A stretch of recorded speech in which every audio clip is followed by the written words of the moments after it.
The following is a presentation of Sertoba Media and Comin Media Incorporated.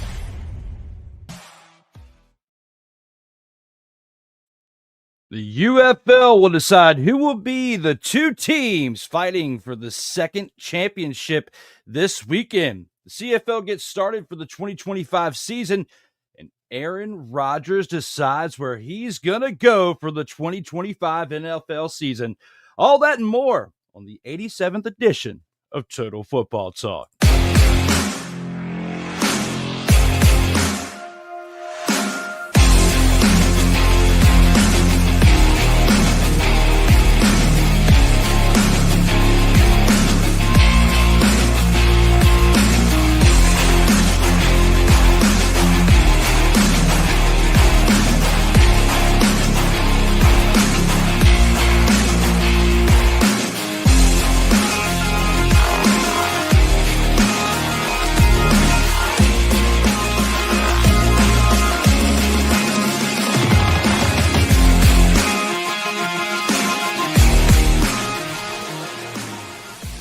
Welcome, one and all. It's that time again. We're back for Total Football Talk, episode 87, streaming right now. I am today's host, looking to be solo, looks like. At the moment, Drew Willingham.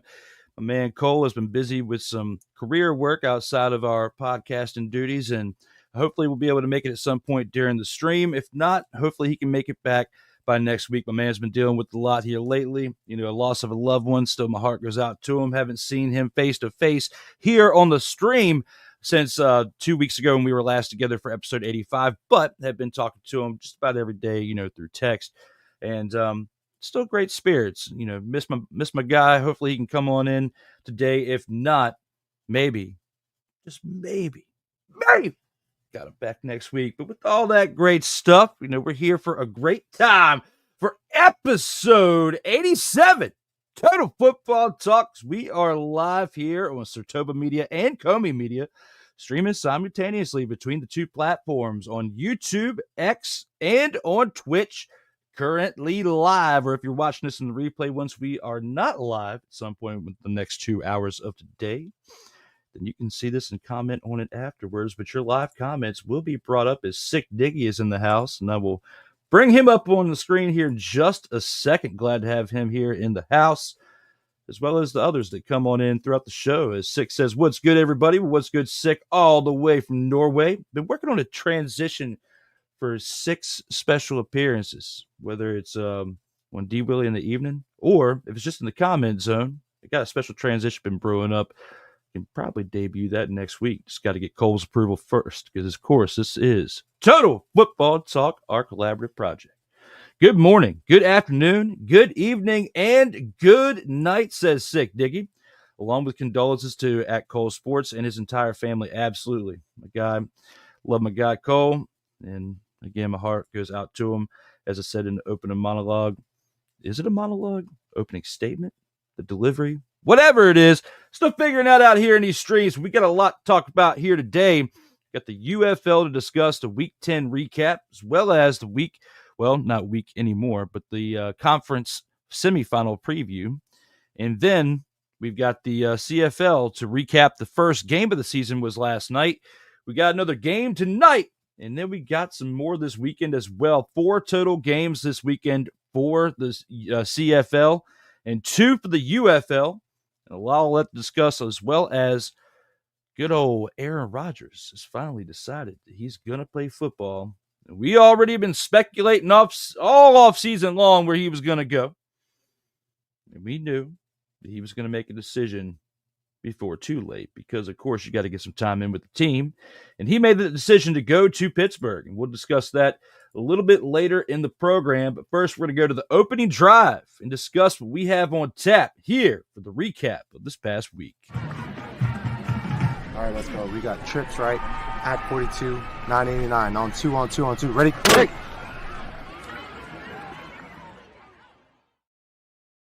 And here for the opening drive, we're going to recap this past weekend for Week 10 of the UFL. And we're going to start this off with the Arlington Renegades and the San Antonio Brahmas. And this game was an absolute Cyphersaura. Mother, father, dumpster fire from one end of the field to the other. Because you knew going into this, the Brahmas were going to take that big old battlestick.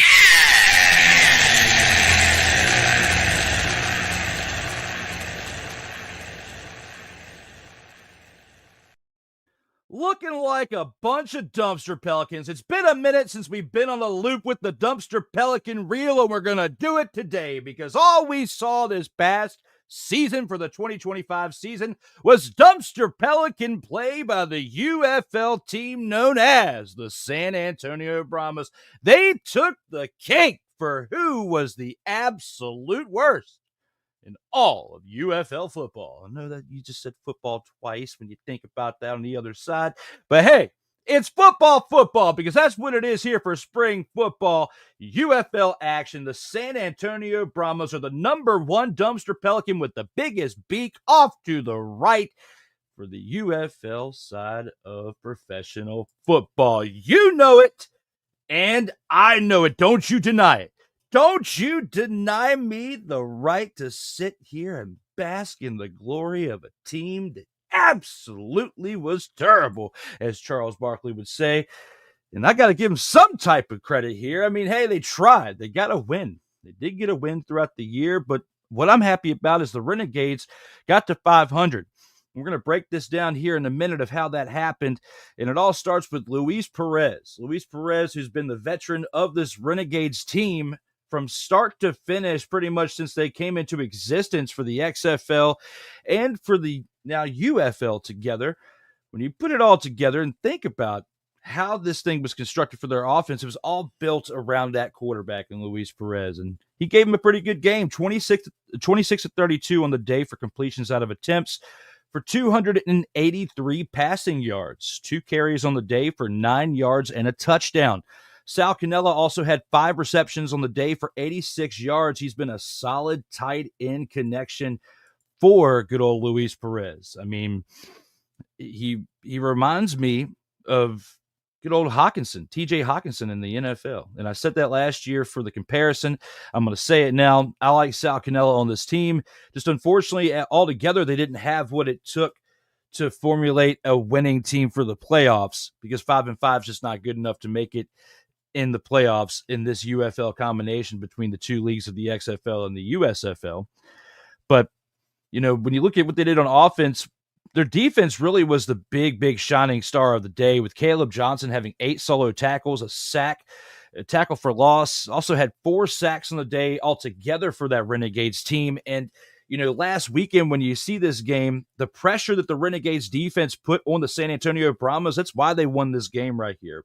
Even though Perez had 283 passing yards, he did a great job. I mean, I wouldn't say it was participation award style good job, but he had a solid team around him on offense.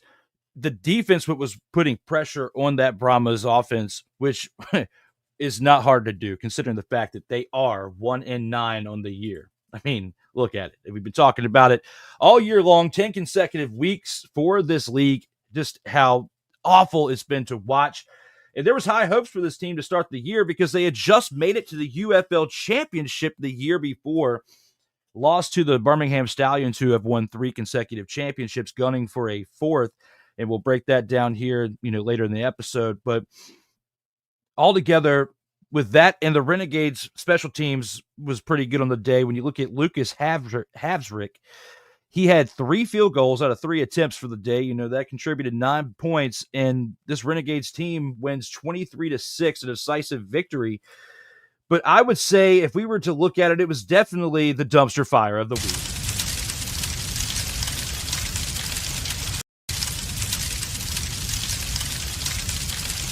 You know it, and I know it. It absolutely was the dumpster fire of the week.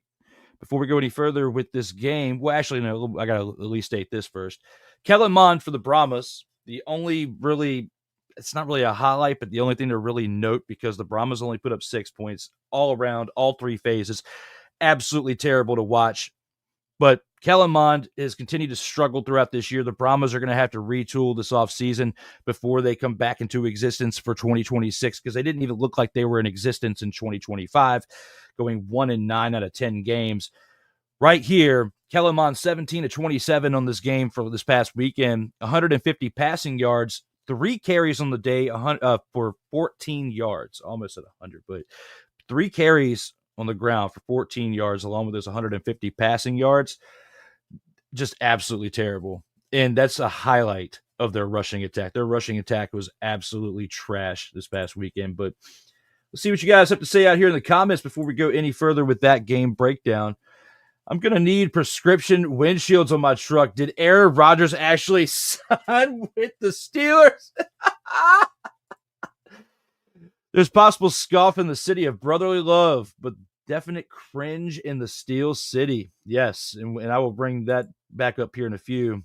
As Ryan McCoffey's in the house too, says contract the Brahmas and bring back the New Jersey Generals.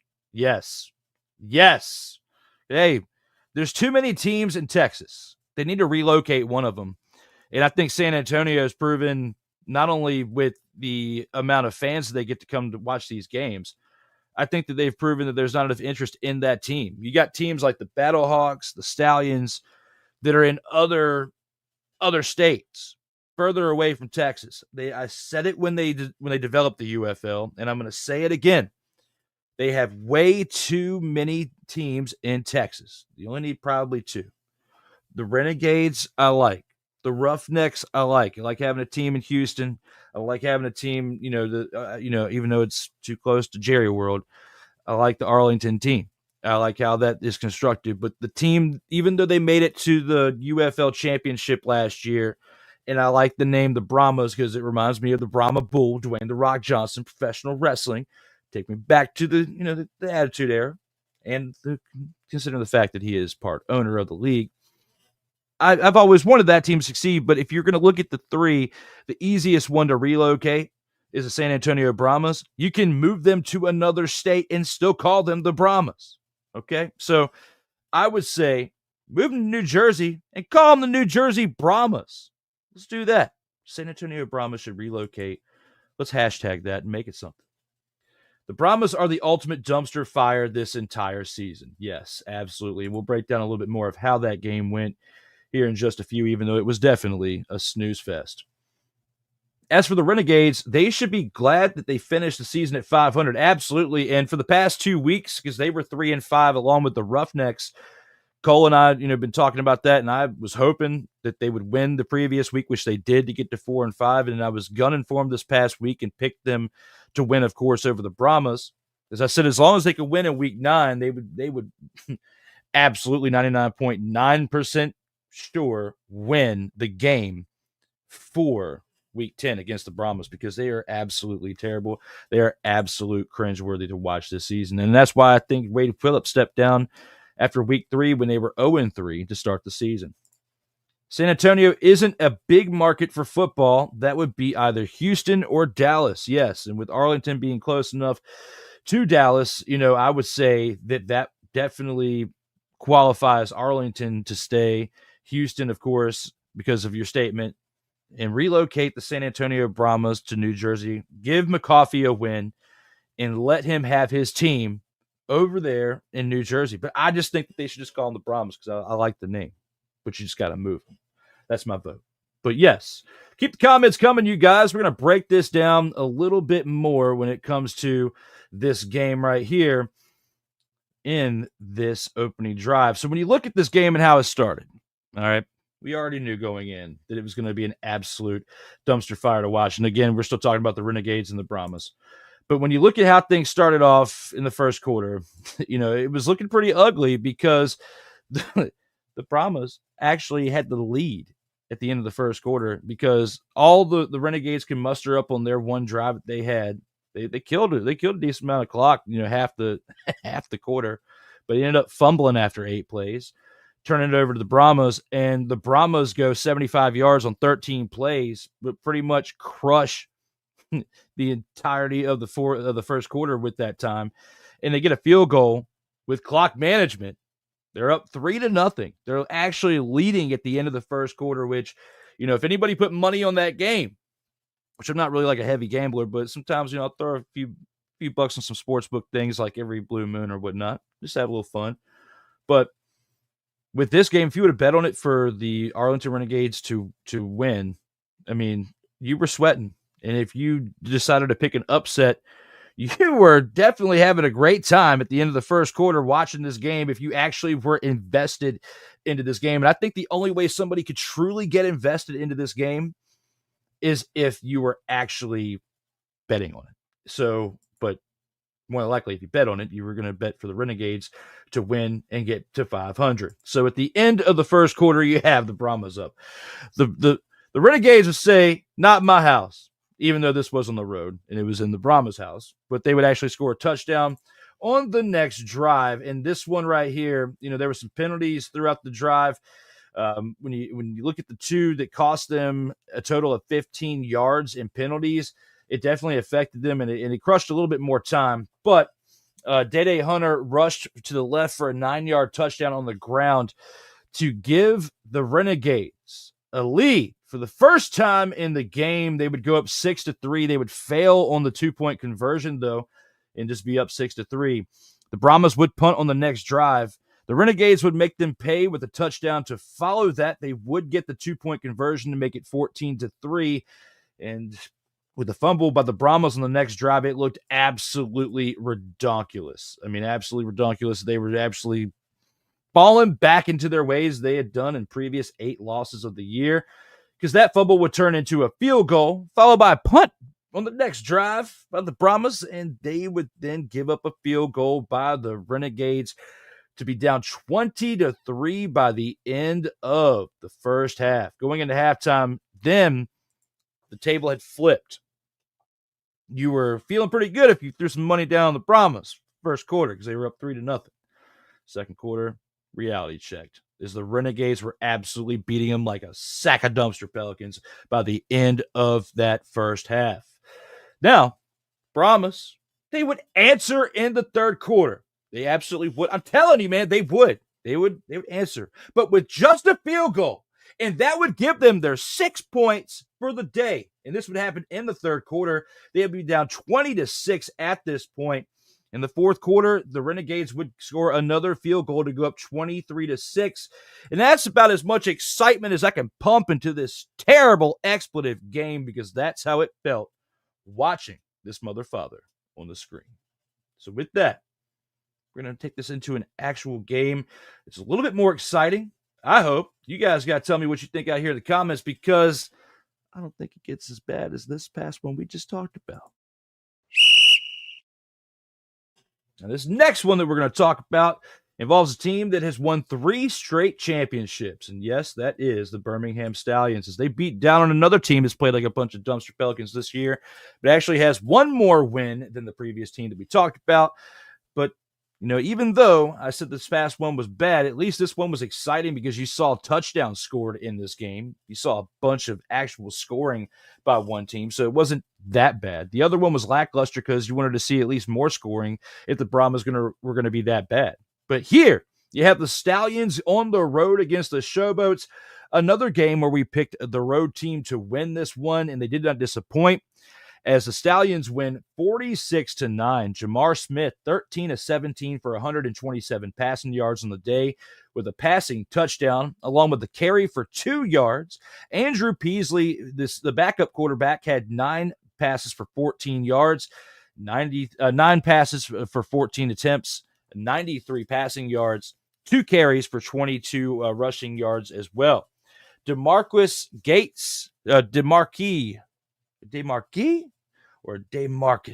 Gates, 6 solo tackles for the defense for the Birmingham Stallions, along with Mario Goodrich's 5 solo tackles, 11 combined tackles between the two, absolutely beating up on the Showboats.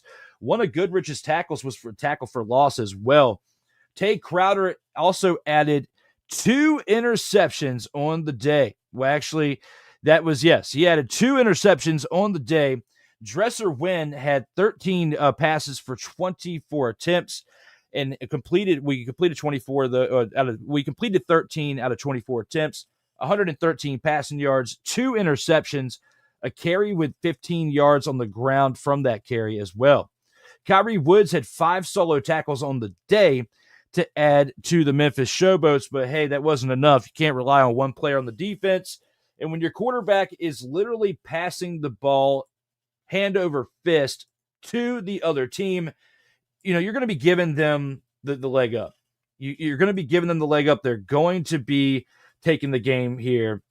46-9 is your final score for this game. Now, when we break it down and we look at how things were for this team, it was absolutely wild to watch this game unfold. It was a little bit more exciting when you think about that in comparison to the other game where you have previously that we just talked about, no action from one team. You had a little bit here from the Showboats. They put a little bit more of a fight up, but at the same time, you got to take a look at the fact that you have a quarterback in Dresser Wynn who throughout the season had been playing pretty well. He wasn't turning the ball over too much. It was like he kind of caught the itis towards the end of this 2025 season. He really did. It's kind of tough to watch because the 2 games that they won, he absolutely was crushing for their team. I mean, he was my pick for Grand Champ of the Week at least once, maybe even twice. If I go back and I look at this, I think that when you look at everything as a whole, and you look at this team, the Memphis Showboats showed flashes this year, at least the first half of it, where you could depend on them, where you could depend on Dresser Wynn as your quarterback. But for the second half of the season, it was kind of tough to watch. It was tough to watch, not only that, but the team fall apart around him because they gave you hope. And I'm not just saying him at the quarterback position. He gave you hope all the way around. He really did. He wasn't turning the ball over. But in this game, he did. And for that, we have to acknowledge the fact that he let you down if you were a fan of the Showboats this past weekend, because when you look at that and the fact that those 2 interceptions were thrown right to Tay Crowder on the other end of the ball, he hauled him in and took him in for touchdowns, scored 2 touchdowns on those 2 interceptions, took him for pick sixes, both to the house. I mean, you have to look at how he played this game. It was absolutely terrible when you look at Dresser Wynn and what he did. Absolutely terrible. But Tay Crowder benefited and had probably a career game as a result of it because he hauled in those 2 interceptions. He hauled in 2 touchdowns as a result, 2 pick sixes, and hopefully, we'll get a true shot at playing in the NFL in 2025 as a result of his actions this past weekend for Week 10. Now, when you look at how this game went from quarter to quarter, the Showboats, very much like the Brahmas at the beginning of the game, gave you hope because they were up 3-0 with a lead. But it didn't last throughout the end of the first quarter because the Stallions would then score. The Stallions would score on the next play. So, not the next play, but the next drive. They would go up 6-3. They would miss the 2-point conversion and be up 6-3. Now, as a result of an interception that was thrown on the next drive, they got 5 plays in, the Showboats did. They threw an interception that was returned by Tay Crowder, and that was converted for a 1-point conversion, which would give them a 13-3 lead at the end of the first quarter. So the Showboats would score twice, once for themselves, and then once for the other team for the first quarter to give them great momentum to carry into the second quarter. Looking at that, 13-3. How mother-fathering awesome is that when you can score twice in a quarter, contribute to a lead, but not even towards your own. 13-3, you were down at the end of the first quarter. Going into the second quarter, you have a touchdown finally by the Showboats. They get on the board besides an actual field goal. They would miss the 2-point conversion, though, and be down 13-9 as a result. But it would get much worse, much worse from there. As on the next drive, the Stallions would score a touchdown. And with that touchdown, they would go up 20-9. And that was a short pass for 10 yards from Smith to Rodgers for a touchdown. And their 1-point conversion would give them the 20-9 lead in the second quarter. The Showboats would then punt on the next drive, followed by a field goal by the Stallions. Then the Stallions would be up 23-9 as a result of that field goal. And that's how the first half would end. Very similar to the Renegades, where you have a pretty decent lead at that point, and it doesn't look like they're going to turn back. And they didn't, except for the Stallions actually kept scoring, and the Showboats kept letting them, because in the next half, you would have another touchdown by the Stallions at the third quarter of the first play, not the first play, but the first drive. They would go 11 plays for 73 yards for a total of 6 minutes and 35 seconds. They would be up 29-9 as a result of a 1-point conversion that they would make on this drive. 29-9 is your score here. Oh, wait, no, my apologies. They'd actually miss that on that one because they'd only get 6 points for that. So 29-9 would be your score. The Showboats would then punt, followed by a field goal by the Stallions. They would be up 32-9 at the end of the third quarter. It got uglier from there. An interception on the next drive by the Showboats. And what do you think happened with that interception? Because Dresser Wynn threw 2 interceptions. And guess who was the beneficiary of that? Good old Tay Crowder, as he would be another great honorary time for him. It would be a great honorary time for him to run it back to the house for the second time in a game, adding to his highlight reel. And this right here was a 25-yard touchdown. They would then convert on the 1-point conversion attempt to go up 39-9. And then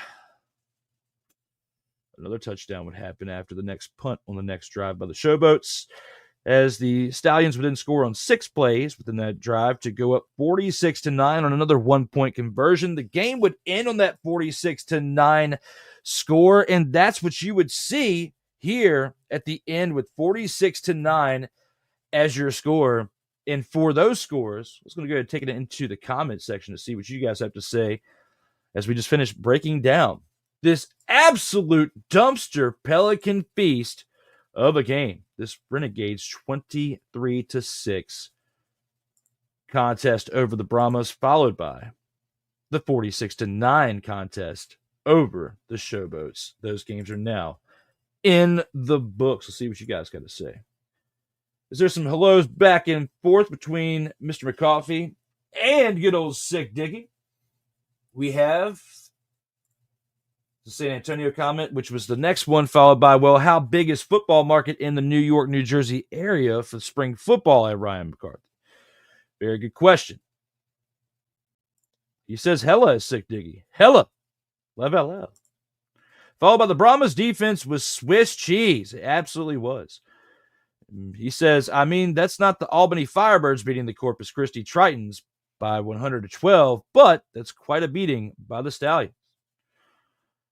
Followed by the San Antonio will always be a Spurs town, as Sick Diggy always has been and always will be. Exactly at Ryan McCarthy, San Antonio is a basketball town. You'll probably see more fans at a UTSA Roadrunners game than a Brahmas game, as Sick Diggy. You are absolutely correct, Mr. McCoffey. As long as followed that up, followed by Memphis was clearly all shook up. They absolutely were. 46-9. It is an absolute beatdown. And we're going to go ahead and take it into our next game that we're going to discuss here after this. And with this next game right here, I would say, by default, it kind of wins the game of the week. By default. Literally. Not the fact that you have Memphis all shook up, but the fact that we have, by default, a game of the week. And that game is between the Battlehawks and the Defenders. And I know I'm going a little out of order here, but hey, it's an out of order kind of day. With that, when we look at, we have a sudden pause. And that sudden pause is the fact that the Battlehawks and the Defenders graphic did not load. So, downloading it right now simultaneously so that way we can have it on the screen. Very disappointed in you, StreamYard. Also disappointed in myself for not catching that in time. But hey, stuff happens. Uploading it right now so that way you guys can have it on the screen. And it is uploading right now, the power of technology, and clicking a few buttons. Because we got to talk about this by default game of the week between the Battlehawks and the Defenders. As Battlehawks would improve to 8-2 here, the Defenders would fall to 6-4. But hey, they're going to face each other in the playoffs this week anyway, so it doesn't really matter. This game, by default, was the game of the week because these two teams actually had something to play for in the fact of momentum going into the playoffs. And it looks like the Battlehawks have all the momentum here, in my opinion, because Brandon Silvers did pretty solid in his one half of play. He only played the first half. But this game was also affected by a lot of rain. It was like a slip and slide fest when you watch it from start to end. It was kind of tough to play in it. So I get why they were kind of cautious with their starters and also, making sure that they can kind of skate through this without any severe injuries or without getting banged up too bad. Because Brandon Silvers for the Battlehawks, 6 of 8 on the day for 105 passing yards, 2 carries for -2 yards on the day as well. Jarvion Howard, 19 carries for 89 yards and a touchdown on the ground. Definitely a spark for this team, and the fact that they have a running game is the reason why they are 8-2 right now. They have had the league's best rushing attack throughout the entire season. So this kind of helped them by default make it the game of the week because it was close between two teams that are going to be facing off in this upcoming week. So by default, that's why I had to put it as the game of the week right here. Miles Sims, 6 solo tackles on the day for the defense for the Battlehawks. You also got to see on the other side for the Defenders, Mike DeLelio, 18 of 26 for completions out of attempts for 142 passing yards and a passing touchdown. 10 carries for 60 yards as well. Trey Dean on the defense had 5 solo tackles, 2 tackles for a loss. But the big story here is they couldn't rely on their kicker. Had their kicker made the 2 field goals that he was up there for, they would have won 14-13. He missed 2 field goals out of 2 attempts, which is why they lost this game, in my opinion. I mean, it was tough. The Battlehawks in the first half, they were scoring, but in the second half, they let off the gas. They weren't really trying as hard because they already knew the season was a wrap. Whether they were 7-3 to end the year, they were the team of the league this year. The Stallions, limped their way into the playoffs and limped their way to a 7-3 record. It was tough for them this season. But for this team right here in the Battlehawks, they fought hard. Big changes throughout the organization, a new starting quarterback for the season, a lot of different changes within that offense too. You got to look at that. So when you look at the Battlehawks here and what they've done for the season, they are the grand champs of the season. But for this game, the story is that the 2 field goals missed by the Defenders are why they lost this game. And with that being said, we're going to go ahead and kind of skip through this one because there's not too much to really break down besides that because the rain and the weather really affected the game a whole lot. They weren't really playing but so hard because they have a whole lot to play for this upcoming week for the conference championships.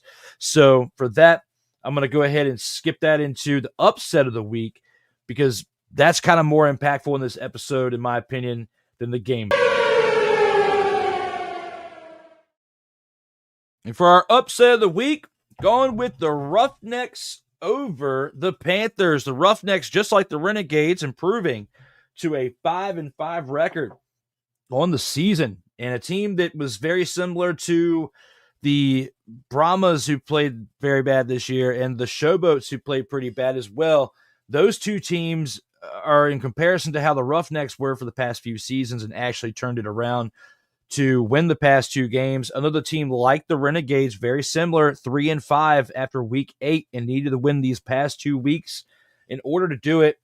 And with this, I said last week that they needed to win week 9, But they also, if they did, they need to carry that momentum into the game against the Panthers, who won't be playing but so hard because they're already in the playoffs as well. So looking at this for what it is, very big upset on the week when you look at the fact that they pulled it off against a very tough team in the Panthers, who have been kind of slipping over the past few weeks.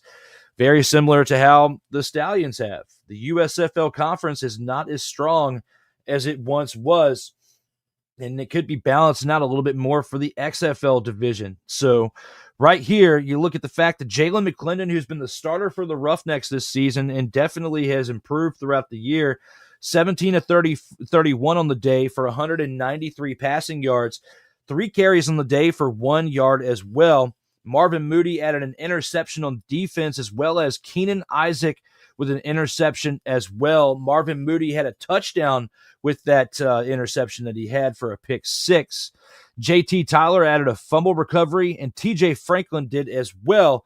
The Roughnecks defense combined 2 interceptions, one of them for a touchdown, and 2 fumble recoveries. Danny Etling for the Panthers, 5 of 12 on the day for 70 passing yards and an interception, along with 6 carries for 26 yards on the ground.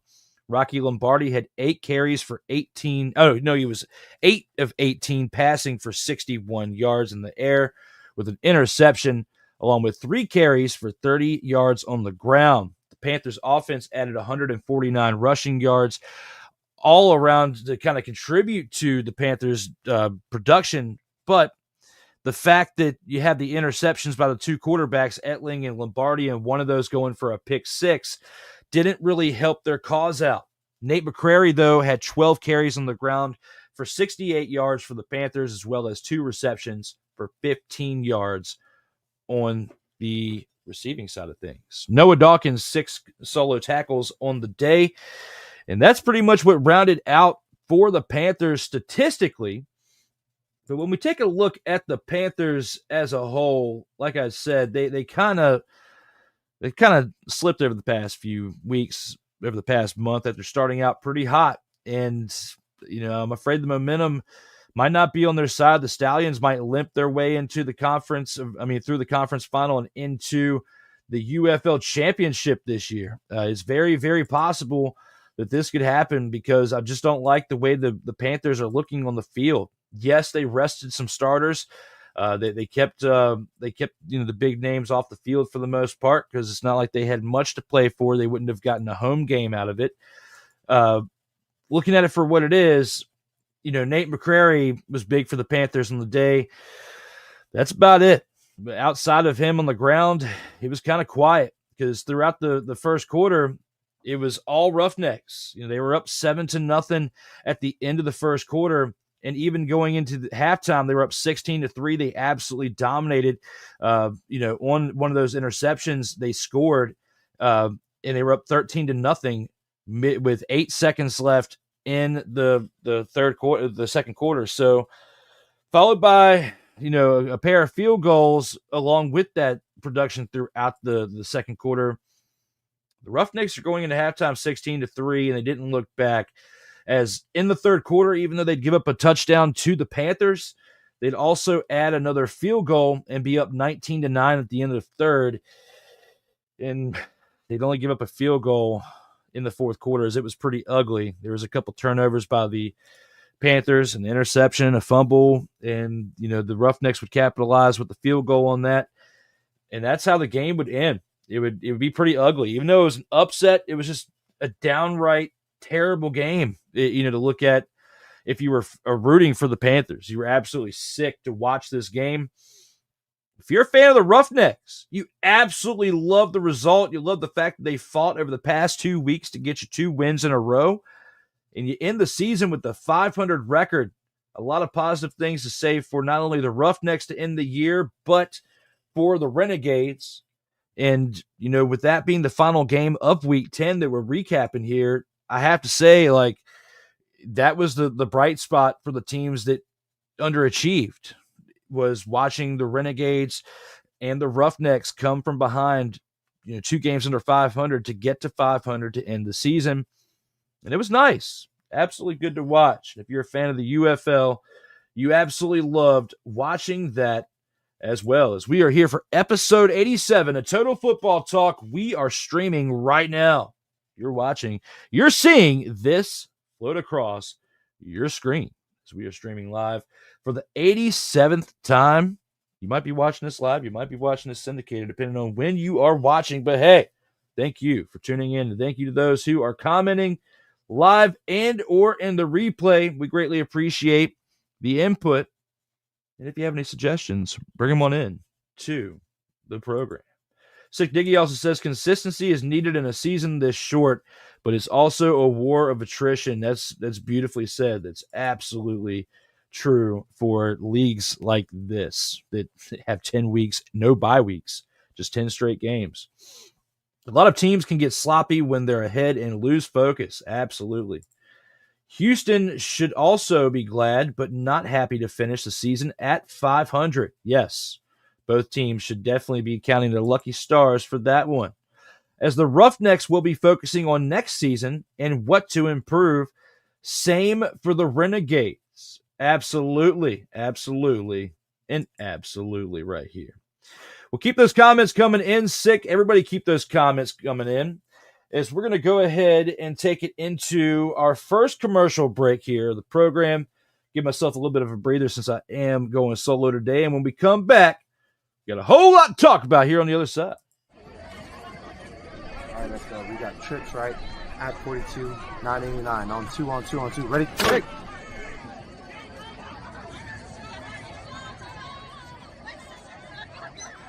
We're just getting started. Total Football Talk will return right after this. Whether it's news, the largest egg producer finds bird flu in chickens at a Texas plant, weather, devastating tornadoes rip through the heart of the United States, inspiration, a breast cancer survivor completed the journey of chemotherapy and now begins a future one of matrimony, or sports. Michael Jordan is shown on a photo with Diddy. LeBron James has a video extolling the virtues of a Diddy party. This has been yet another beating a dead horse presentation. We got you covered. BS3 Network, in association with Comin Media Incorporated, proudly present The Morning Shift with Cole Johnson. Live every weekday at 8 a.m. Eastern, 7 a.m. Central.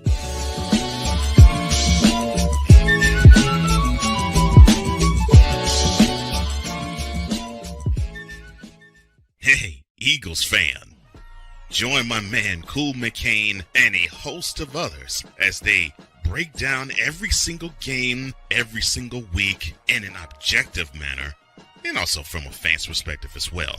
Remember, this cast feels just like you. Nobody likes you. And you don't care. Fly, Eagles, fly. Eagles Elite Podcast, every Wednesday at 8:30 p.m. Eastern on YouTube and other podcast. Sincerely, the U.S. Supreme Court. Ben Affleck, Matt Damon. Go yourself again, Jason.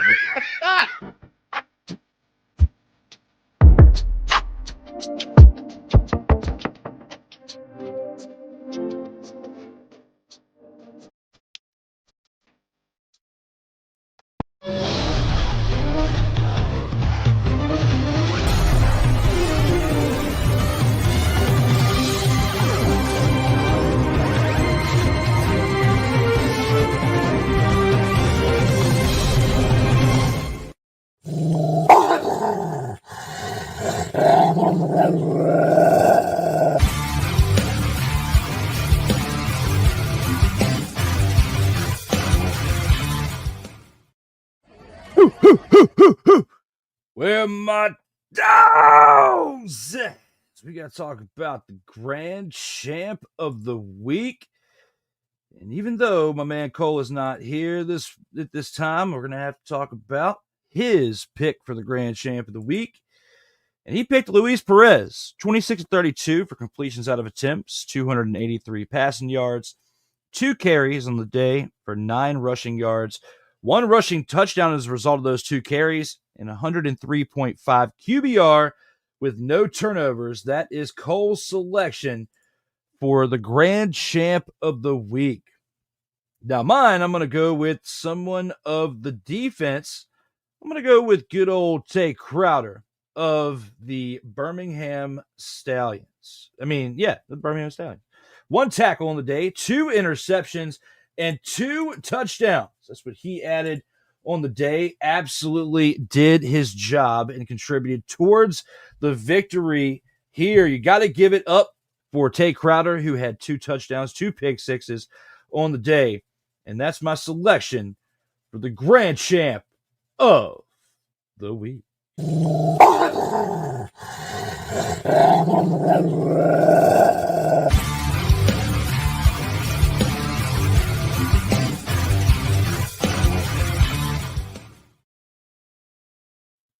Yes, that's my selection. As we are back for episode 87 of Total Football Talk that's streaming live right now, as you can find right here on your program. As we have plenty of things left to discuss in this shortened edition with the solo edition of the program. As you have a 2-minute drill right in your face.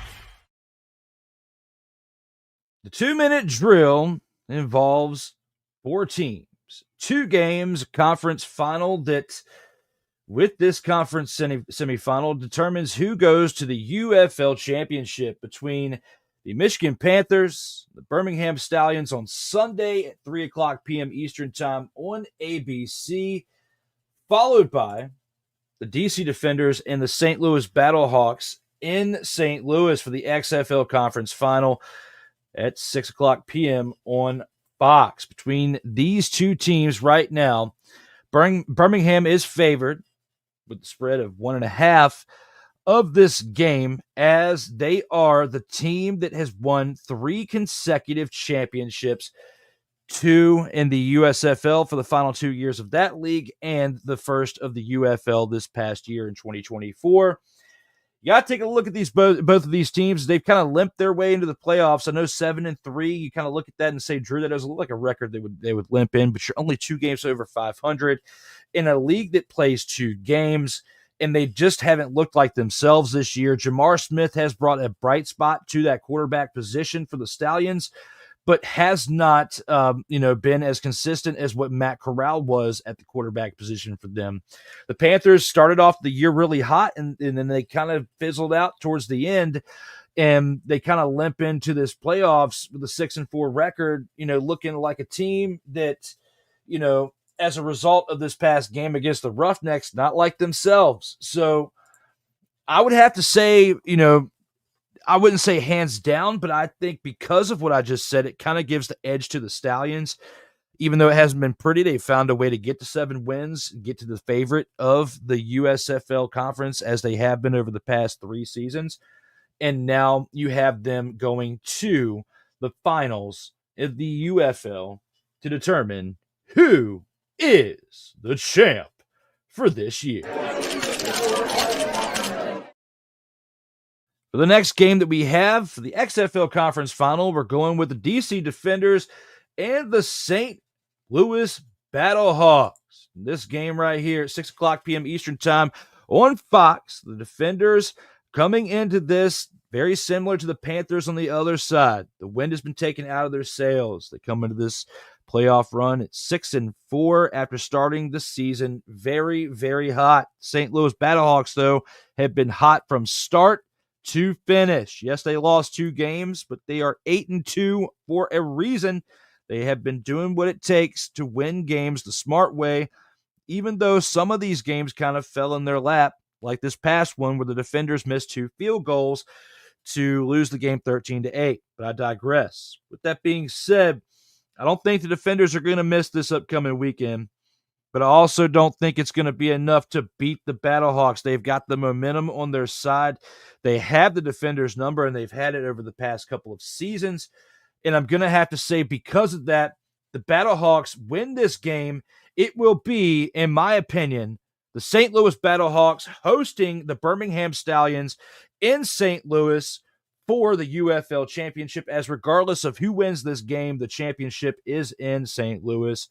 Based on the fans, based on the outcomes of the people that would come there, it would be a better game for Fox Television, for primetime television, to have a spring game on some type of primetime for a championship game. With that being said, that is our wrap for this 2-minute drill version of the UFL. We now have to take it into another segment, and that is the Gridiron Scoop. So we got some things to discuss within the Gridiron Scoop to break down in stories for the week. But I'm looking for the little button to click, and I don't see that unit. There's usually a button to click that we have. And I found it. I found the button.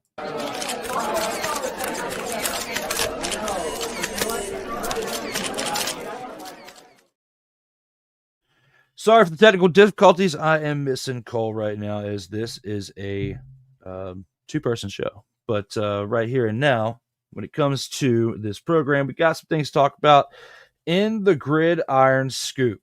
Now, not a whole lot for this week, because with the NFL, there's not so much news, except for a big-time quarterback signing, but we'll get into that here in a minute. With this team right here, we got to take a look at the Indianapolis Colts, who lost their owner very recently in Anthony Richardson, who was sidelined with a shoulder injury. You lose your owner, you got your quarterback that's fighting for the number one spot, even though you did sign Danny Dimes as insurance for a 1-year, $10 million deal. That's more than likely going to be your starter now for the first week of the season, because you take a look at this injury and it doesn't look good for him for the short term. But the question here is, how will this injury shape his long-term future? And in my opinion, I don't think it looks good for him. Considering the fact that he took himself out of a game last year because he was quote unquote tired. Okay. He was tired. Okay. Tired. Now his shoulder's tired. And he's now hurt. So with that being said, you haven't even gotten to contact. You haven't gotten to OTAs. You've gotten to no physical contact of practice, even though the quarterbacks wear their jerseys. They have the yellow jerseys on, the red jerseys, whichever one. Did not tackle them. Okay. You have an injured shoulder now, non-contact. Just throwing the ball. And when the question comes about of how will this injury shape his long-term future, it will shape it in not a positive light, in my opinion. I don't think that it's going to be a great future for him in Indianapolis. I think he's going to have to go somewhere else, kind of like Justin Fields went from Chicago to Pittsburgh to now he's in New York with the Jets. I think he's going to have to bounce around a little bit before he finds his footing, and if he does, because it's just not looking good for him in Indianapolis. I have a feeling with the Colts this year, and you can say what you want, but I have a feeling that this short period of time that Daniel Jones was in Minnesota, Kevin McConnell was able to unlock something within him, and he should be able to present some positive results, because we've already seen a good season out of him before, even though everything else before and after was very dismal and bleak. But I think this year for the Indianapolis Colts, you have a really good chance of getting some positive production out of Daniel Jones, given the fact that the road's now been paved for the most part by Richardson for the starting position in Indianapolis to be given to Daniel Jones. And that's my take on this one, because how will it shape his long-term future? The question is not good for the Indianapolis Colts. For his career, I don't think it's over, but in Indianapolis, I think it's definitely not the beginning of the end, because I think that happened last year when he took himself out of the game, and that's why they brought in Danny Dimes this offseason. I think this is a continuance of the end, as we're now in the middle road of it for Anthony Richardson, and not for him being in Indianapolis, because I think Daniel Jones is going to become the starter and actually take advantage of the opportunity from what it becomes this season. So shout out to Danny Dimes. You're not in our division anymore, so I hope the best for you. Hopefully you can prove the naysayers wrong, because you always like to see a good comeback story. And I think this Anthony Richardson story right here of him and his injury, in the long-term future of it impacts him big time in Indianapolis. But I think it also impacts Daniel Jones to step right in and get an opportunity. Will he actually fulfill it and make good on it and become something in Indianapolis? Who knows? He's got the support of Pat McAfee and company, though. You know that. Other than that, while I not headbutt a microphone, Daniel Jones becomes a starter in Indianapolis. Anthony Richardson gets traded by the end of the season or during next offseason. That's my prediction for his long-term future in the NFL. But for how he recovers, only time will tell on how that will happen. Now, with that being said, the main topic, the reason why you tuned in to number 87 of Total Football Talk today, we have to talk about the main topic here, and that is veteran quarterback Aaron Rodgers agrees to a 1-year deal with the Pittsburgh Steelers. Aaron Rodgers' contract, 1 year long with the Steelers. And with this, he does it for $20 million. They're going to give him $20 million to play, because if you figure you play 17 games and you win 17 games and you have the division, the conference, and the Super Bowl, if they do get to the Super Bowl, it's basically like he averages throughout $1 million a game. Aaron Rodgers manipulated the market again. Got in there. Now, officially on June 6th, is a Pittsburgh Steeler and will be at OTAs next week. The drama is over. You finally have a quarterback in Pittsburgh. Does the signing make the Steelers an AFC frontrunner? I'm going to answer that with this.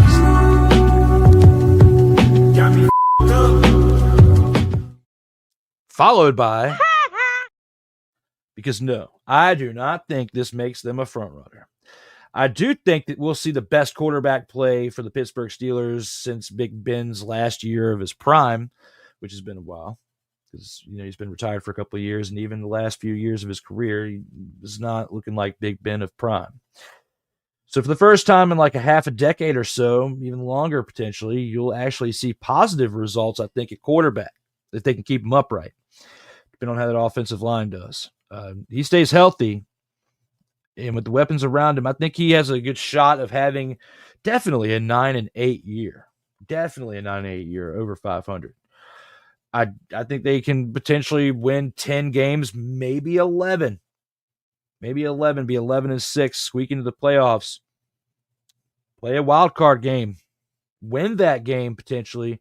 But in the division round, I think that they lose.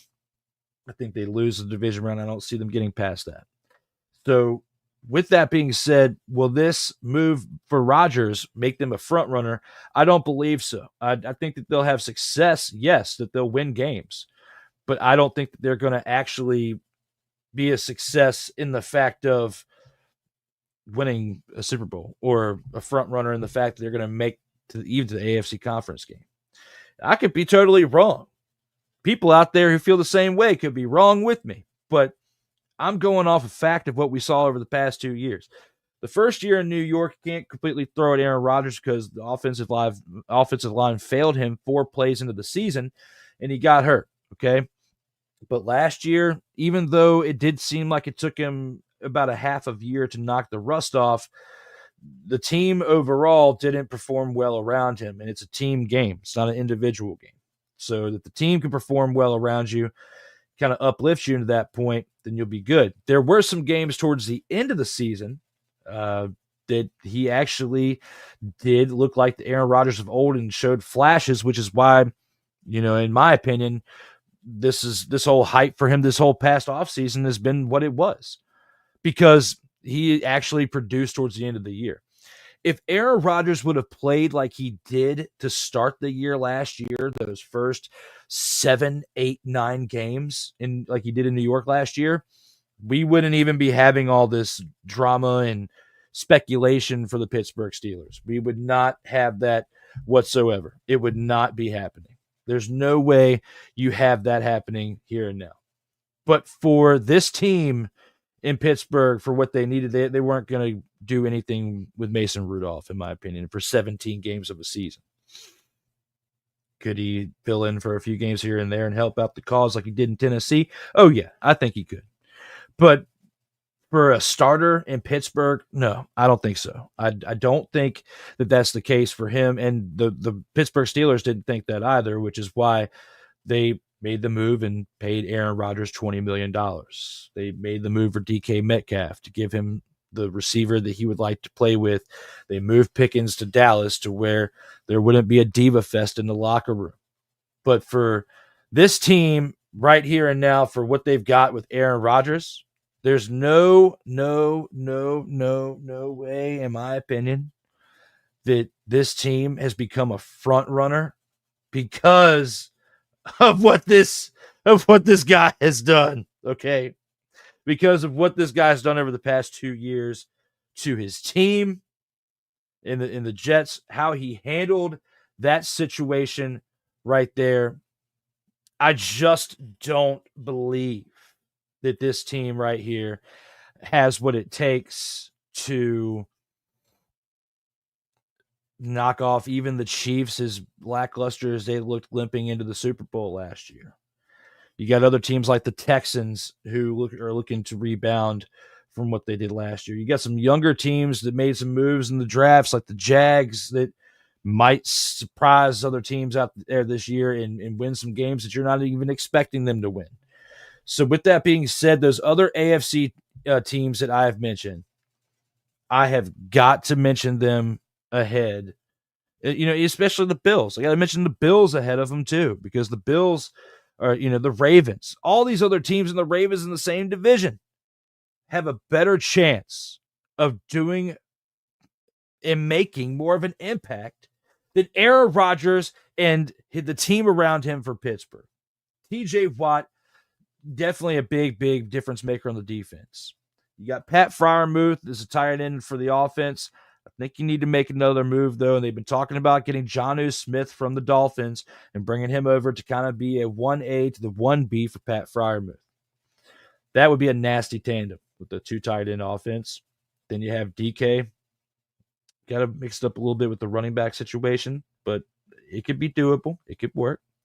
But for this right here, this story, and good old Aaron Rodgers, I'm not buying them as an AFC frontrunner for this topic. With that being said, we're going to go ahead and take it into the next topic. And with that, we're going to go back to, I wouldn't say we can't really go back to the opening drive, but I'm going to kind of shift it with a transition to kind of shift it that way to where we can recap a game from last night for the CFL. And that game will be a game that I'm going to get very, very hype about right here and right now. And that game was between the Ottawa Red Blacks and a team that I get excited about each and every time I talk about them because they are my team, the Saskatchewan Roughriders. As the Rough Riders won this game 31-26 at home for this week 1 contest. Trevor Harris, 19-26 for 277 yards on the day with 2 passing touchdowns and an interception, along with a carry for 4 yards on the ground. Samuel Emilus had 8 receptions for 133 yards and a touchdown, along with Jameer Thurman, who had 10 tackles for a sack as well on defense. Malik Carney had 2 sacks on the day, along with the Rough Riders defense, who had 4 sacks for the team. Drew Brown on the other side for the Red Blacks. He had a pretty solid year last year, and he had a solid game here. Just not enough to tip the scales for the Red Blacks. 34 of 41 on the day for 413 yards and 2 touchdowns with the carry for 0 yards. Justin Hardy had 8 receptions for 133 yards and a touchdown. Braylon Addison added 8 receptions for 112 yards in the air, along with the carry for 1 yard. Adrian Fry on defense had 2 forced fumbles, as well as a fumble recovery. And CJ Colden had an interception as well, but it wasn't enough to give the Red Blacks the edge in this game. You know, when you look at the fact that Harris threw the interception, it should have tipped the scales in favor to the Red Blacks. But they kept plugging away and kept having opportunities that the Red Blacks were not taking advantage of, and the Rough Riders were able to do so. 277 passing yards on the day with the 2 touchdowns is nice, but at the end of the day, when you look at how things were for this team known as the Rough Riders, they just had the momentum. They had a momentum from start to finish. I mean, the game was at their field. It was at home for them in week 1. They had the momentum there. They had the fans on their side. At the end of the first quarter, though, the Red Blacks didn't give an expletive because the Red Blacks were up 7-0 at the end of the first quarter. And, they tried not to look back, but unfortunately they did because they let the Rough Riders catch up to them as they scored 17 points in the second quarter. And the Red Blacks couldn't even answer to that. They would be down 17-7 at halftime with the Rough Riders leading and the momentum heavily on their side. Going into the third quarter, the Rough Riders would score another 2 touchdowns, along with giving up a touchdown to the Red Blacks. Even though they gave up a touchdown, they'd only given up 14 total points on the day. They were still up 31-14 at the end of the third quarter. And it was enough of a safety net for this team to actually cruise on in through the fourth quarter, as they wouldn't score it all in the fourth quarter. They would give up 12 points to the Red Blacks. With those 12 points, it would bring it to a 5-point game, and that's how it would end. 31-26, the Rough Riders take this game for week 1 of the CFL action. And right here, big kudos to this team. It was a big team win for holding on, and the Rough Riders defense with the 4 sacks put the pressure on the other team. And even though, both teams scored a lot of points, you got to look at this for what it is as far as the defense is putting the pressure on each other, which forced the turnovers, the fumbles, the interceptions, all that stuff. But Drew Brown continues to put up big numbers in the air. It seems like he throws for 400 yards every single game I'm watching him play. Last year for the Red Blacks, this year again. Trevor Harris, barely under 300 passing yards, but the interception definitely plagued him to where it affected the production for this team. They just got lucky enough to pull it off with the win at home because the Red Blacks, just had too much of a deficit they had to climb back from, starting from the first half through the third quarter, and then trying to come back with those 12 points just wasn't enough to make it happen in this game. And for that, it's unfortunate for them, but for my team known as the Saskatchewan Rough Riders of the CFL, I mother, father, and love it. I absolutely love it. The fact that they pulled it off with the victory. And I've said a lot here over the past couple segments without going to the chat. So with that, I'd like to go ahead and go to the chat for a minute and bring the focus on you. With that being said, 6 says, the Roughnecks will be focusing on next season and what to improve. Same for the Renegades. Absolutely, as those were the 2 teams that were at 500 in the year. It never gets old hearing Wise Al Hefes go off on Boston. Absolutely, for the commercial. Let the dogs out. Let them out. Absolutely, as we had the grand champ for this past segment. I definitely have a soft spot for the Rottweilers. I mean, I think we all do. They are great dogs out there in these streets.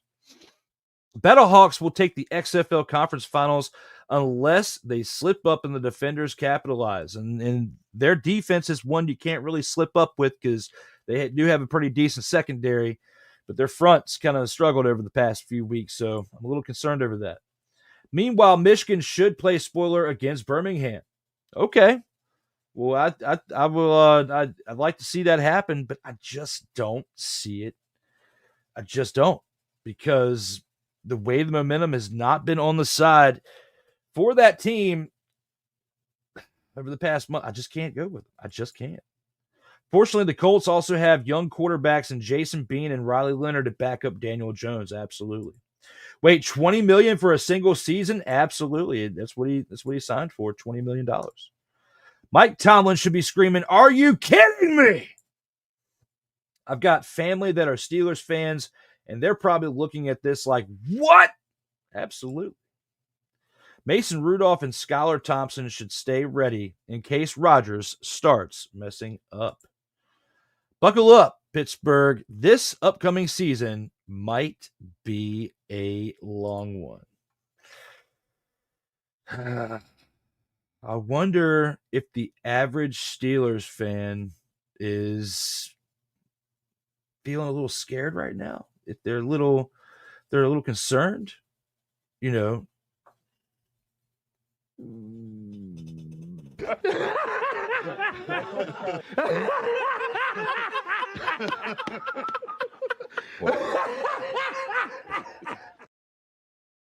At least for Steelers fans, at the end of the day, you're not this. This has been yet another Beating a Dead Horse presentation. Even though it's still going to be a long season, I agree with you, Sick Diggy.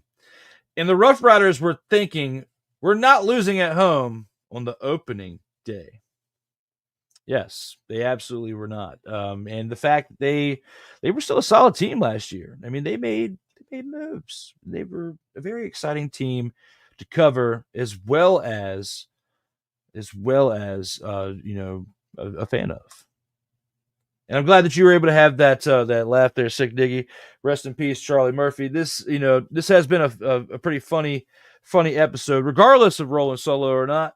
Still has been fun, and thank you for being in the comments to help it stay as active as it can be with these comments, because you're making it fun for myself as well. We're increasing the fun. It's already fun, but increasing the fun out here in these streams. With that being said, we've gone through kind of the 2-minute drills. This, we did sort of a opening drive, kind of a recap of this past game for CFL, as we went a little out of order because of the UFL games, but we did get it in. We did discuss the CFL game from last night. We do have to preview still, or show a preview of this upcoming game the upcoming games for the next 3 games for tonight, tomorrow as well. With that being said, we're going to get to that here shortly. But I want to go over one more thing before we even get closer towards that, and that is my pick. You know what that pick is for. The Snowflake of the Week.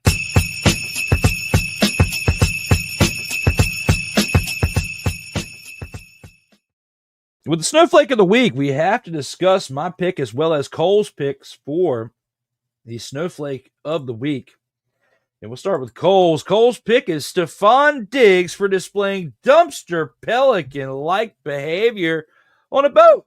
We all know about the story about Stefon Diggs and what he did last week, as we covered it on last week's episode. And Cole chose, and was not here to discuss, but he chose Stefon Diggs for displaying dumpster pelican-like behavior on a boat. And that's Cole's pick for Snowflake of the Week. Mine for the CFL, soon to be probably, if he keeps it up, throw him that way, maybe, for a box of peanuts. Dress or win. My Snowflake of the Week for the UFL, 13-24 in completions out of attempts, 113 passing yards for the Memphis Showboats, including 2 interceptions. He did have 1 rush for 15 yards. Cool. But he had 32.1 QBR. A surprisingly certified dumpster pelican performance, because he is not known to throw interceptions like this in this upcoming season, not the upcoming, but this past season. He did have some rough games, but not nearly as bad as that one right there. So for the Snowflake of the Week, we have Dresser win, 2 interceptions, 1 rush for 15 yards, a 32.1 QBR. That is my selection for the Snowflake of the Week. With that being said, we're going to take this into our final commercial break before we come back and preview the CFL's Week 1 action for the final 3 teams that are still left to play for this CFL week. But we will be back after this last commercial break to discuss that here shortly.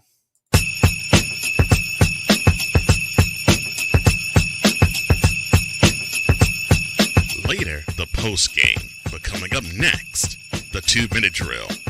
This is Total Football Talk. Comin Media Incorporated. Creating content magic in the real world.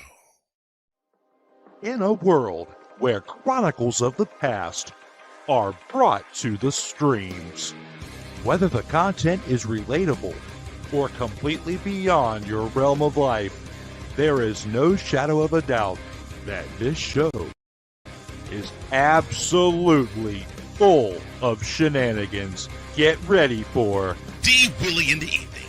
This Sunday at 10:05 p.m. Eastern. Exclusively on Sartoba Media, where the struggle is real to be awesome.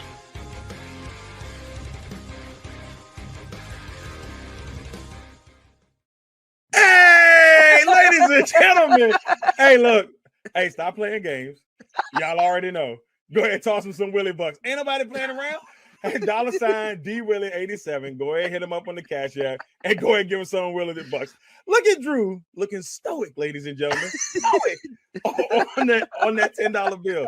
So go ahead, slide my man over some Willie Bucks, and we good. That's all I'm saying. We good. How about some Willie Bucks? Sartoba Media, where the struggle is real to be awesome. Oh, yes.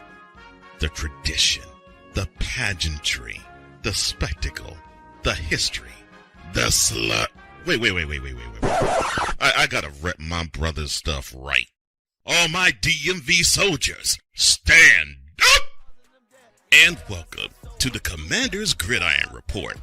If you want your Commanders to be repped right, well, D. Willie is your man. Commander's Gridiron Report. Every Tuesday at 1:05 p.m. Eastern, 12:05 a.m. Central. On the Sartoba Media YouTube channel. Music by J. Cool. Where my soldiers, right side, Commanders. Where my soldiers, left side.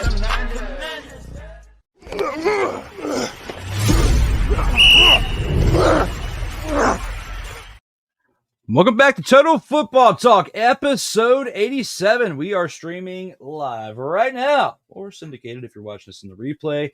I am your host for today's program, Drew Willingham, for episode 87. As Sick Diggy in the comments through our commercial break had this to say: with a name like Dresser Wynn, one would think he would be dressed for success. Or maybe I'm looking too much into his name. Maybe so, maybe not. But for this, Dresser Win is definitely not dressed for success. With that being said, we're going to take this on into the 2-minute drill for episode 87 of the program.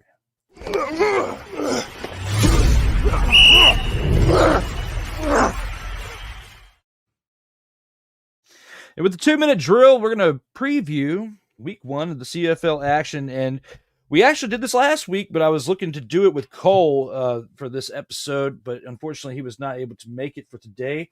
So for a treat for you guys, what I'm going to do is I'm going to actually share that part of the program, not the first game, because we actually just recapped that with the Rough Riders and the Red Blacks, but I will share with you the actual content from this past week's episode. And let me see if it'll allow me to share the video right here. So it might.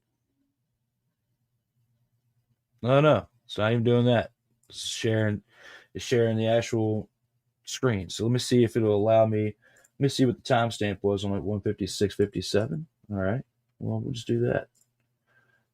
Actually, that way I can share with you guys what this is. So I'm going to stop this fumble messing in the moment there, ladies and gentlemen, because I thought I had this set up for during the commercial break. But yes, I'm going to share with you that portion of this past week while I'm still on the screen here with you and show you what Mr. McCoffey and I chose for our picks. Here's episode 86. I have to correct 156, 57 is what I'm looking for. Right.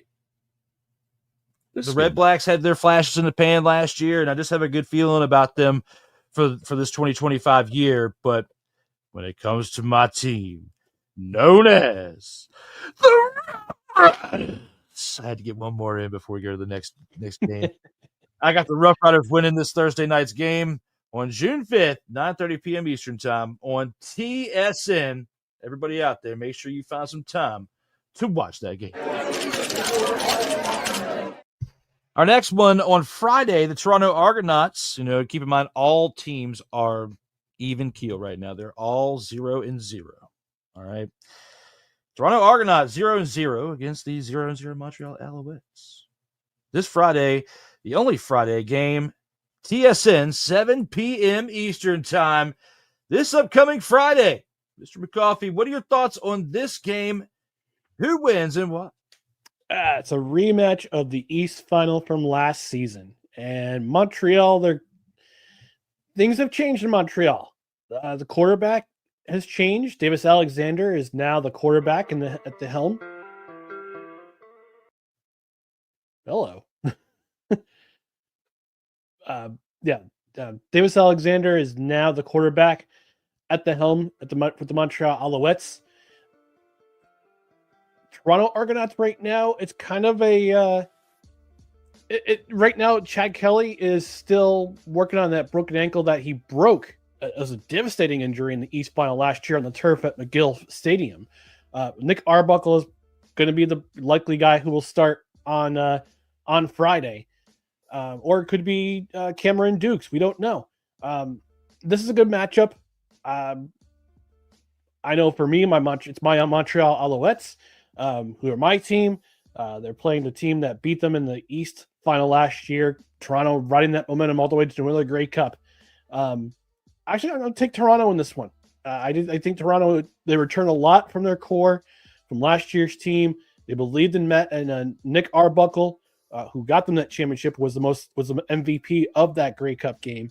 But you got to watch out for Montreal. Tyson Philpott is back in the lineup after missing most of last year with a foot injury. So he'll be a guy to watch for the Alouettes. But I think Toronto, look at their season started nicely with a win away in Montreal. No, that's a good pick, and I agree with that. Toronto. So Chad Kelly is back. He is back. But I think he's going to be the guy. He's going to be second string for a bit as his ankle fully heals. Because last year, if you saw in the East Final when he broke his ankle, that was not pretty. It was not pretty. It was pretty bad. And to make sure I'm not misremembering, you have Toronto winning on the road. Toronto winning on the road. And this is over your Montreal Alouettes. Mm-hmm. I don't really disagree with you much, but even though I'm kind of going into this blind, you gotta disagree about something within these picks. And I'm going to go with your favorite team, the Montreal Alouettes. I'm picking Montreal Alouettes in the upset here over the Toronto Argonauts, who had a pretty solid year last year. Both teams did. They faced each other in the playoffs. And this could be a sign and a good test for games to come. This could be easily, as far as our CFL games recap next week, our game of the week. It could potentially be. I'll be watching. I'll be watching. Same. We'll have to be firing, kind of like what we did last year during CFL games, firing off messages back and forth, because there's some good action in the CFL, and arguably, some better action in the CFL than the UFL. But the UFL has actually improved this year, in my opinion, from covering it this year in comparison to last year. There are some dumpster Pelican teams like the Brahmas and the Showboats who are at the bottom of the league, but I don't think we're going to have that problem as much with the CFL. Hopefully not. Hopefully we'll have some competition out here, and we'll see it. And what I predict now is, I'll just go on the record by saying it, I predict that this will be our game of the week next week. Saturday, we have 2 games, Mr. McCoffey. We have 2 games out here to wrap up week 1 of CFL. And the Hamilton Tiger Cats are on the road against the Calgary Stampeders. Saturday, 7 o'clock p.m. Eastern Time on TSN. June 7th is upcoming Saturday, a week from tomorrow. What are your thoughts? The Hamilton Tiger Kitties pull it off against the Calgary Stampeders. Both of these teams had their ups and downs last year, had their battles. You know, the Stampeders finished at the bottom of the West Division at 5-12-1, and the Tiger Kitties finished at 7-11. Shout out to 7-11, great Slurpees, but not for this situation. 7-11 for the record for the Tiger Kitties. What are your thoughts? Could this be the Dumpster Pelican Bowl of the week, or will we see improvement out of these 2 teams? I think we'll see improvement out of these 2 teams, especially Calgary. Calgary was they're kind of in a, not so much a rebuild, but kind of a reset. As I mentioned, Vernon Adams Jr. will probably be the starting quarterback of this team in week 1. But don't forget, they have a particular quarterback who has spent time in the XFL and the NFL, and PJ Walker as his backup. So if Vernon Adams happens to have an injury or he's playing poor, sometimes it's very feast or famine with Mr. Adams. Either he's very Jameis Winston like. He's either throwing touchdowns or he's throwing picks. High risk, high reward guy. Hamilton, meanwhile, they got to get off to a better start than they did last year. They were actually in playoff contention up until the last month of the season last year. We covered it, yes. Yeah, absolutely. And, You're getting hype. Yeah. And Bo Levi Mitchell was in the conversation for most outstanding player, even though he was on a losing team. Hamilton's got to get off to a fast start if they want to compete in that East Division. I think the East Division is pretty wide open, in my opinion. At the same time, I think Calgary is much improved from last year. They'll have some stability at quarterback. They don't have Jake Mayer. He went over to Saskatchewan. He's now backing up. He's now backing up Trevor Harris. But they have some stability at the quarterback position with Vernon Adams Jr. and PJ Walker. They have Dominic Rhymes, who signed with the Stampeders, who gives them another weapon at wide receiver, along with Reggie Bigleton and the returning Malik Henry. So I think Calgary, and also they have a running game. Don't forget they have a bit of a running game. So I'm going to go with the Calgary Stampeders in this one. I think that the ponies get off to a good start in 2025. I like that take. I really do, because the Stampeders need some type of spark, man. They really do. 5-12-1 was just a terrible way to go down last year. They were 4-12-1 going into their last game of the year and absolutely won that one. But on the road, they did okay at home. They were 4-4 on the road at home, but they were 1-8 on the road last year. That's what was their ultimate demise. And this game right here helps out their cause. If they got a 50-50 shot pretty much of winning this game. So I'm going with the Calgary Stampeders as well. I'm going to side with you on this. I mean, we do have a couple comments here. Let's the Tiger Kitties. He says, the Tiger Kitties, Melvin says, and Hamilton wins this game based on the name itself. Okay, Melvin. All right. Melvin has a decent take on that, but I'm actually going to side with you on Ryan, because Calgary has a 50-50 shot at winning at home. And based on what they did last year, and if they improved or declined enough, I feel like they have a better shot at winning this game at home than the Tiger Kitties, who, even though they had a 7-11 record down the stretch towards the end when they had a chance to at least enter the playoffs, they couldn't lock it up. And is Bo Levi Mitchell playing again or what? He is. Okay. So he's starting or not? Yes, he's starting. Okay. Do you see, before we get to the last game, do you see that they have a similar year to last year with him at the helm, or does he not finish the year as a starting quarterback? Their defense started to get better as the season went on when they brought in Chris Jones, from who was fired by the Edmonton Eskimos, bringing him in as the defensive coordinator. Their defense got better as the season went along. I don't know if I remember correctly, I think he's back at the helm at defensive coordinator. But if their defense doesn't flounder like it did last season at times, I think Hamilton has a chance to get to the playoffs this year. Also got to stay healthy. Yeah, stay healthy. That's the important thing. That's what we saw. It affects a lot of teams that have momentum out there. It takes one injury to one of the sides, whether it's offense, defense, or special teams, whatever that impact there is. Somebody that's making that impact is gone. It makes an impact to how these games turn by the end of the game. And for that, based on the first game of the year, I'm going with your take here with Calgary Stampeders, as we have one more game to look at for this upcoming week. For the last game of the same day on Saturday, you have the Edmonton Eskimos, as we said from last year, taking on the BC Lions in good old British Columbia, 10 o'clock p.m. Eastern time on TSN this upcoming Saturday, the 7th. Who are you taking and why there, Mr. McCall? I had to think about this game. You know who's playing at halftime Who? in BC? Snoop Dogg. No way. Snoop Dogg is the halftime show for the BC Lions home opener this year. Snoop D-O-double-G. Yes, sir. All right. Snoop D-O-double-G in the house. Mm-hmm. All right.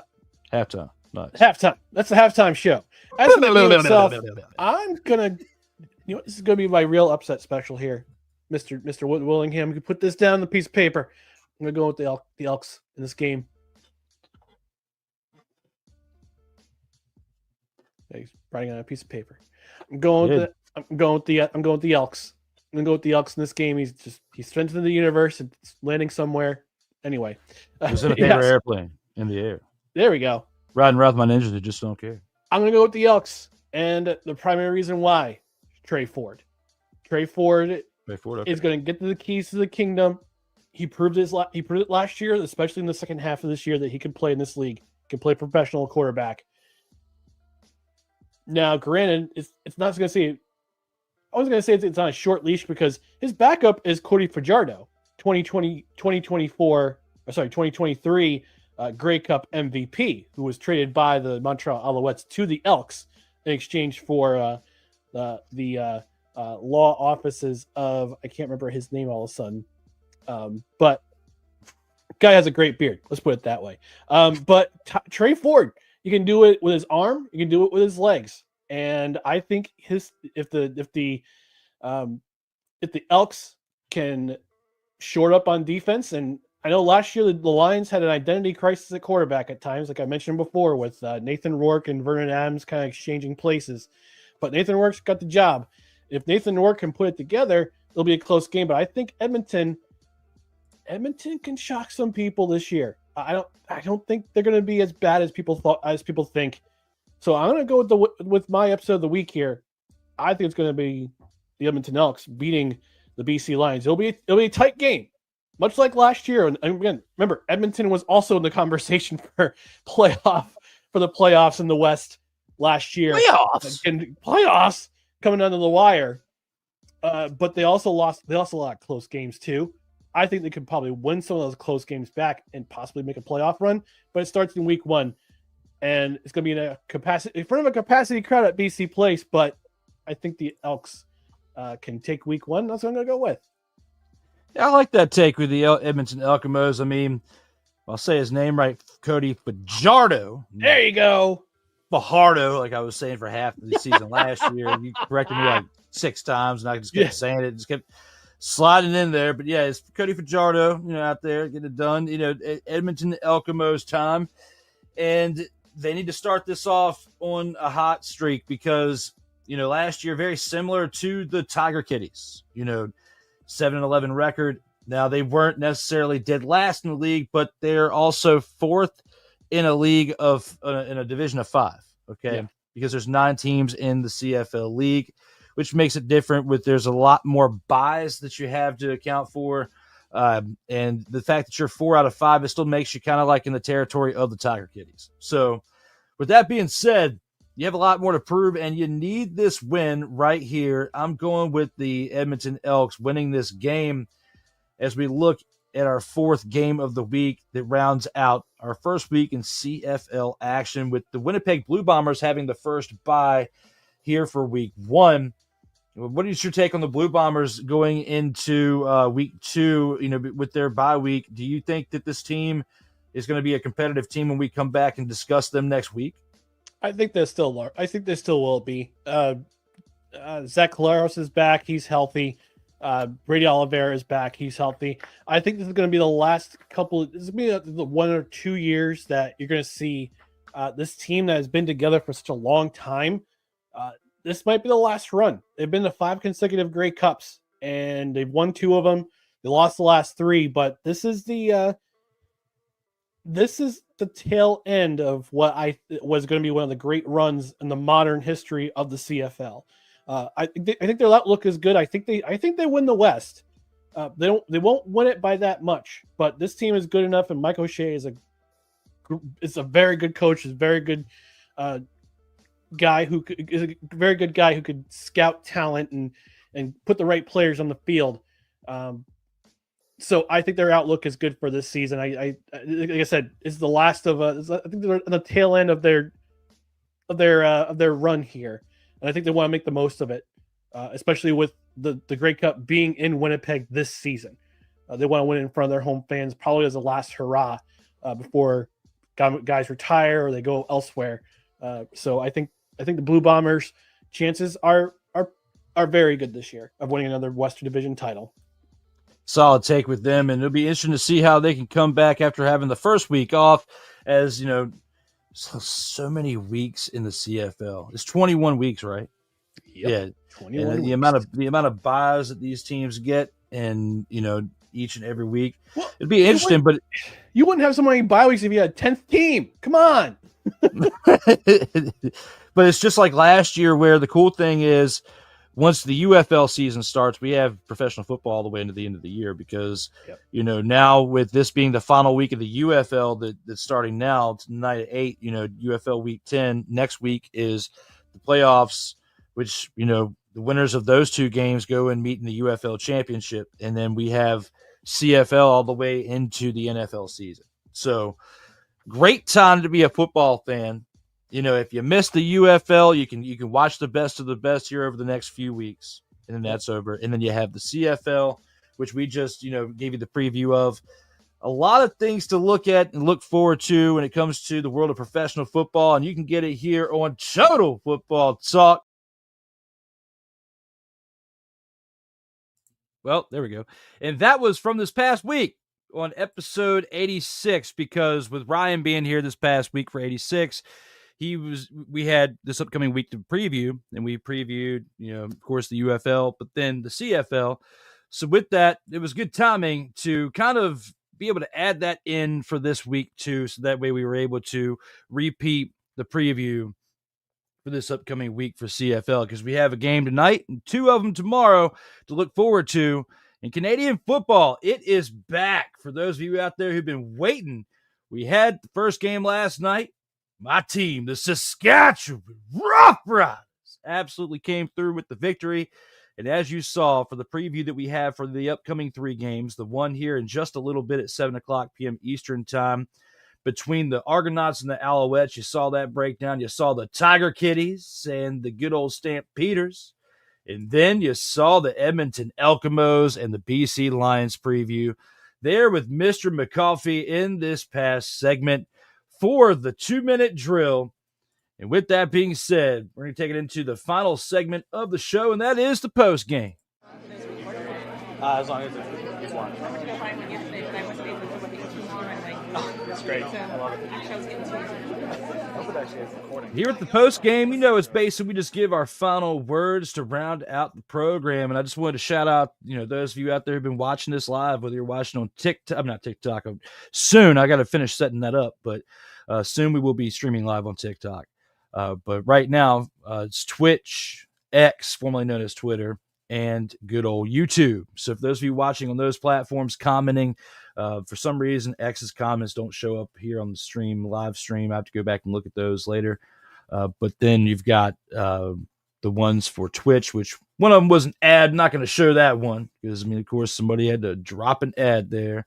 Shameless plug. But with this one, got to give a shout out to good old Sick Diggy, as he says, I think the UFL should have an additional couple of weeks next season, not to play, but give each team 2 bye weeks. You can play 10 weeks straight and not get banged up or possibly injured. I think that the only really way they can do that, and I like the suggestion, but I think the only way that they can do that is if they add another couple teams to make it to where you have to give a bye, at least one bye, because the NFL has 17 games and only does one bye. I think that one is good. The CFL has 21 weeks, so you kind of have to work in 2 byes. Plus, with the fact that they only have 9 teams in the league, if you add a 9th team to the UFL and you add a couple more weeks, or you make it 11 weeks instead of 21. 13 weeks instead of 21 or something like that, make it an odd number of weeks to make it to where you can get that bye weekend. I think they can make it work that way. But in order to get 2 byes, you have to have a really long season, and the CFL has a really long season. So for that, I agree with the fact that they need to figure out a way to get a bye in there. But 2 of them, I don't think that would be a good idea for as short of a season. I don't know how they would make that work, unless they made it to where you had 3 games in a weekend instead of 4, or however they did it. That would be a good suggestion. I do like that, but we'll have to see how that goes. There's a suggestion box out there. Dwayne "The Rock" Johnson, we're coming. We're going to bring that one out there. Get him a bye week out there in the UFL when it comes to suggestion from good old Sick Diggy. And 6 says, I'm going to be checking out Toronto and Montreal. People forget about the rivalry between the 2 cities. Yes, and that's something that Ryan helped me get acquainted to last year when I started covering CFL. I'd watched it sporadically in the past, but never really truly got invested into it until, with doing this podcast, I decided I wanted to get invested into other forms of professional football, and UFL and CFL rounded out. So with that, with the UFL and now into the CFL, this rivalry right here between the two leagues is top tier. I would have to say between Toronto and Montreal. And if it wasn't for McCoffey, I would not be aware of that, as he is a fan of the Montreal Alouettes. Now, with me being a fan of the Saskatchewan Roughriders, there's nothing that you're going to tell me to make me pick another team. And even if they were just absolutely trash, I would still get excited about saying the name. I hope that never comes to fruition, but right now they're 1-0 and looking pretty good. Keep that momentum going strong. But for this game with Toronto and Montreal that we have to watch for week 1, it's absolutely big. And it's going to be tonight here in about 45 minutes. So that's why I'm going to go ahead and wrap this up here shortly. But this episode, for episode 87, was interesting. I did not know until, I would say, very close to the original start time of 2 p.m. Eastern time that we were going to have to make a shift, that Cole might not be able to make it because he had, some personal things going on, career-wise, that kind of slowed him down today. Wouldn't be able to get him, away from work until, later on. And I still haven't heard back from him, so I'm guessing he's still crushing over there.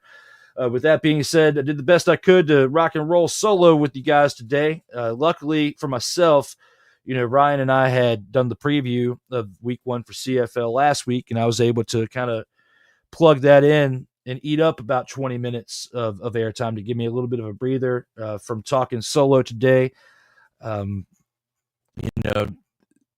This program is very fun, and it's tough when we're rocking solo, but it wouldn't be possible without those of you out there in the chat to keep it going. So thank you very much for those of you watching on whichever platform, whether it's Comin Media or Sartoba Media, where the struggle is real to be awesome. In moments when we're a pinch, Cole's been there too, to where I've had to, to not be able to show up, and he said to roll solo and knows exactly how I'm feeling today with this. I'm not mad or anything or like that towards him, but it definitely is a challenge when you have a 2-person show written that one person has to carry out, and it's challenging to do that. So did the best I could. I brought the best I could for today, and hopefully you guys who watched this all the way through to this point to even see this were at least entertained enough to make it to this point. So thank you very much for tuning in. I greatly appreciate it as always. We're going to cut it a little bit short today because of the fact that I'm rolling solo, but hopefully that's not a total surprise, motherfucker. But, with that, I wanted to at least, give you the heads up of that's where we're going with this. And we'll have much more to talk about next week within the recap of the conference finals of the UFL, recap of the first week of the CFL, as well as a preview for the UFL championship and a preview for week 2 of the CFL next week. Not sure how the lineup will be. Hopefully it will be myself and Cole next week. We shall see. I have to talk with him more over the weekend, see how he's doing and with everything that's going on. But, wishing him well and glad that, we were able to get this episode going today, that I was able to make it happen, and that, the powers that be made it to where I could show up here today to do so. With all that being said, you have a great weekend as well, Sick Diggy over there in Norway. Greatly appreciate you as always for being like our number one fan of the Total Football Talk tribe out here in the streams. There's other people out there that jump in and out and they don't really converse much, and even people that are supposed to be, supporters of the stream. And I will at least say with my closing thought in the post game, as in 2025, I've taken a major step back of being as supportive as I was to certain individuals who are not consistent with doing the same. But for those of you out there like yourself, Sick Diggy, who show up each and every week, very rarely miss an episode. And if you do miss a live one, you go back and watch it in the replay. Those of you out there who are true, real, and loyal, greatly appreciate you out there who are still watching this show, even at a different time that it was originally scheduled to do so. Just because, honestly, if I know I got to do it solo, I'm going to push it back a little bit longer. One, I wanted to give Cole some time to see if he could make it, but unfortunately he couldn't, which is understandable. But for 2, if I'm going to be going solo, I got to make sure I'm fully awake. And those of you out there who know my struggles with my work schedule, with the time frame of it, working into the middle of the night and then still trying to do something earlier in the day, it's a struggle for me to get up. So I did my best, but if I'm going solo, if it gets pushed back a couple hours, it's that it's because I'm going solo. But other than that, hopefully next week we can do it at 2. We can rock and roll, make it happen. Hopefully my man out there is doing good, ready to rock and roll for next week. We shall see for episode 88. Regardless, I will return for episode 88 of Total Football Talk next Friday. You have been watching episode 87 as it is streaming right now, whether it's live or syndicated. I greatly appreciate you being true, being real, being loyal, seeing this show and watching it through and through, whether you're watching it on Comin Media or on Surtoba Media, where the struggle is real to be awesome. I am your host for today's program, hopefully your co-host next week for episode 88, Drew Willingham. And like my guy Cole says, when he exits the show or gets us ready to exit the show, like in football, when it comes to life, keep your head up and always remember that you got to play until the whistle blows. And for myself, that I say each and every episode on the way out. As always, please stay safe out here in these streets.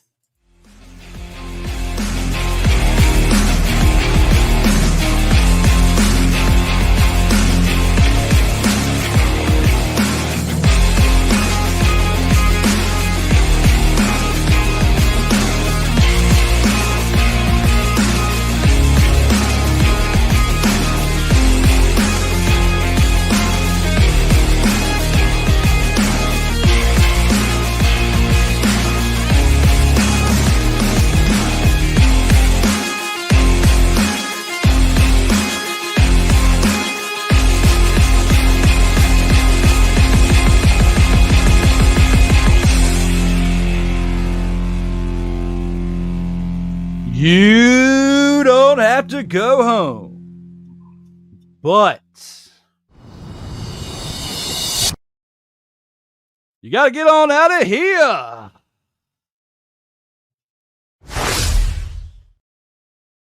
As always, stay safe out here in these streets.